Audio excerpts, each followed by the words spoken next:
Welcome to The Juice, where we're talking about getting more of what we want and less of what we don't.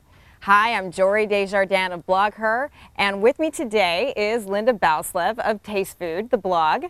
Linda is a cooking instructor. You went to Le Cordon Bleu. Yes, I did. So this is an interesting topic for you, the healthy barbecue. Not quite cordon bleu material, but I'm looking forward to digging in. Before we do, let's actually take a look at who inspired this episode. Let's take a look at this week's Trop 50 Spotlight.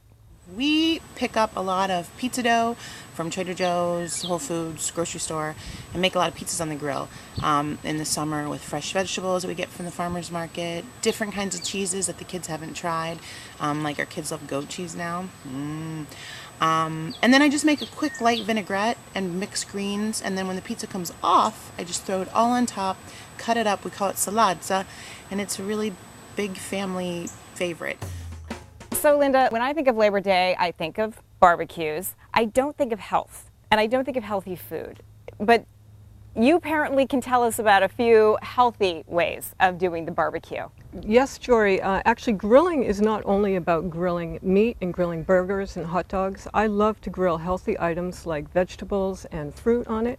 And if you take a salad, for instance, that's one of my favorite dishes to incorporate grilled items in. You can take a few of the ingredients, toss them on the grill, put them back in the salad, and it adds a lovely, crunchy, toasty, grilled flavor to a salad. When it comes to vegetables, probably the only thing I've actually ever grilled was onions and grilled peppers. So if I want to get creative, what else can I do on the grill? One of my favorite vegetables to grill is the eggplant. In fact, yesterday I made a grilled eggplant sandwich and it was delicious. It's very easy to make.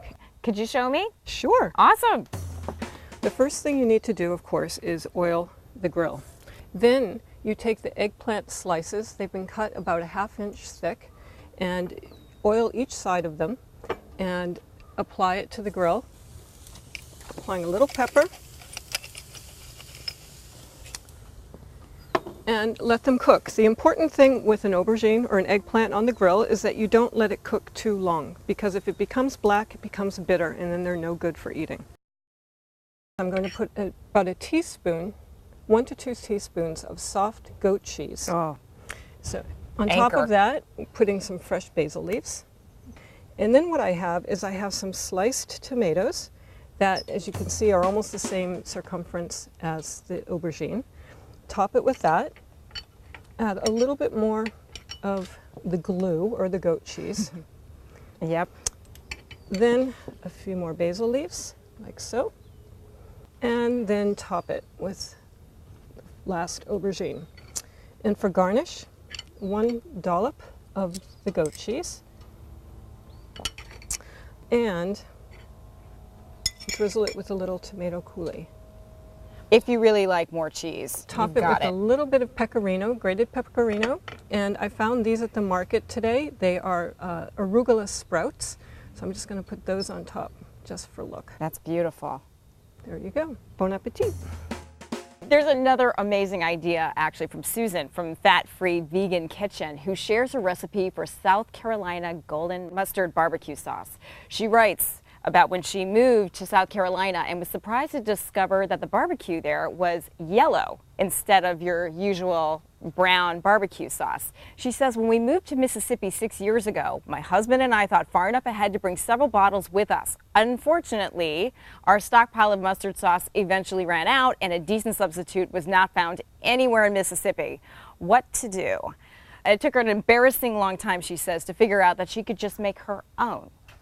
So do you make your own sauce? I do make my own sauce, and I have for quite a while, but lately what I have discovered is a dry spice rub. A dry spice rub is another way of flavoring meat, chicken, or fish. It's less messy. It doesn't drip down into the grill, so you avoid those big flare-ups that will burn your food. And you do it at the last minute. The fish and the meat and the chicken are covered with the spices, and it packs a wallop of flavor. If you wanted to do meat, you decide you're going to do meat, what is the best thing you can do? What's something that's somewhat healthy for grilling? I grill a whole chicken in my barbecue. It couldn't be any easier. It's the chicken and some salt.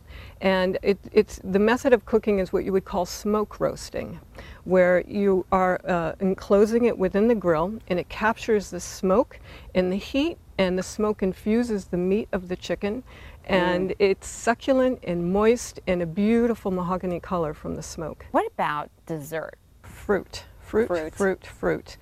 When you put fruit on the grill, the heat and the grilling aspect will pull out the sugar and intensify the flavor of the fruit. It's important to remember that when you are grilling fruit, it's not about cooking it, it's about flavoring it. So all you're doing is you're gently charring it on either side, and the sweetness and the flavor is intensified. So you can't really have a barbecue without something to drink. Right. What's something you'd recommend for a barbecue? Well, something that I like to make is what I would call a margarita shot. And essentially you're taking the ingredients of a margarita, tossing it in the freezer. Because of the alcohol, it will not freeze completely and it becomes slushy. So essentially you need some tequila, some Cointreau or triple sec, lime juice, and then some kind of a sweetener to take the tartness away. Well, instead of sugar, you know, Trop 50 is actually half the sugar, half the calories. That might actually be a good substitute if you need a little sweetness. Exactly. Linda, thank you so much. You've made my Labor Day. Thank you. And thanks to Trop 50 from Tropicana for making the juice possible. We want to share your advice and tips, especially if you record a video or you've posted something that we can point to. Join us at blogger.com/thejuice. You'll also find ways to win cool prizes, get in touch with people like Linda and myself. We'll see you there.